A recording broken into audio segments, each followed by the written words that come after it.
ನಮಸ್ಕಾರ ಸ್ನೇಹಿತರೆ, ಮೊದಲಿಗೆ ನಿಮಗೆಲ್ಲರಿಗೂ ನನ್ನ ಯೂಟ್ಯೂಬ್ ಚಾನಲ್ಗೆ ಸ್ವಾಗತ. ನಿನ್ನೆ RCB RR ಮುಂದೆ ಸೋತ ಬಳಿಕ ಇನ್ನು ನಾಳೆ ಅಂದರೆ ಭಾನುವಾರದಂದು RCB ಮತ್ತು MI ಮಧ್ಯೆ IPL 2026-20ನೇ ಪಂದ್ಯವು ನಡೆಯುತ್ತದೆ. ಮತ್ತು ಈ ಪಂದ್ಯಕ್ಕಿಂತ ಮುಂಚೆ ಈಗಾಗಲೇ RCB ರಿಲೇಟೆಡ್ 3 ಅತಿ ದೊಡ್ಡ ಅಪ್ಡೇಟ್ಸ್ಗಳು ಬಂದಿದೆ.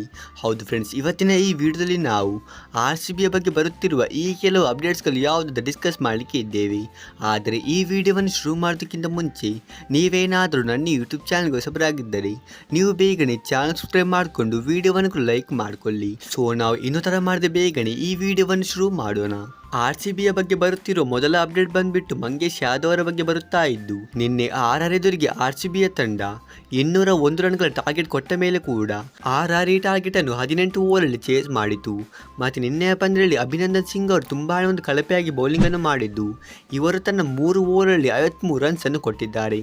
ಹಾಗಾಗಿ ಇವರಲ್ಲಿ ಕಳೆದ ಕೆಲವು ಪಂದ್ಯಗಳಿಂದ ಅಷ್ಟೇನು ಉತ್ತಮವಾಗಿ ಬೌಲಿಂಗ್ ಅನ್ನು ಮಾಡುತ್ತಾ ಇಲ್ಲ.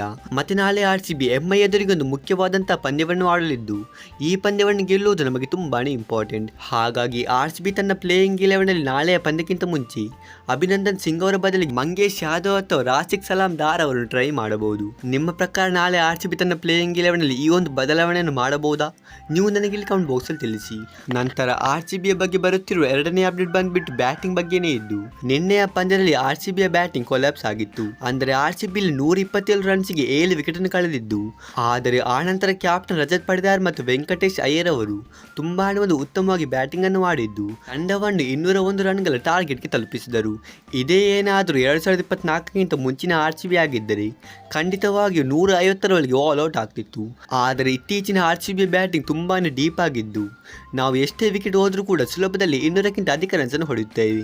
ಸೊ ಇದು ಅಂತೂ ನಮ್ಮ RCBಗೆ ಒಂದು ತುಂಬಾ ದೊಡ್ಡ ಗುಡ್ ನ್ಯೂಸ್. ಆ ನಂತರ ಇಲ್ಲಿ ಮೂರನೇ ಮತ್ತು ಕೊನೆಯ ಅಪ್ಡೇಟ್ ಬಂದ್ಬಿಟ್ಟು ಪಾಯಿಂಟ್ಸ್ ಟೇಬಲ್ ಬಗ್ಗೆ ಬರುತ್ತಾ ಇದ್ದು, ನಿನ್ನೆಯ ಪಂದ್ಯವನ್ನು ಸೋತ ಬಳಿಕ RCB ಇಲ್ಲಿ 3ನೇ ಸ್ಥಾನಕ್ಕೆ ಕುಸಿದಿದೆ.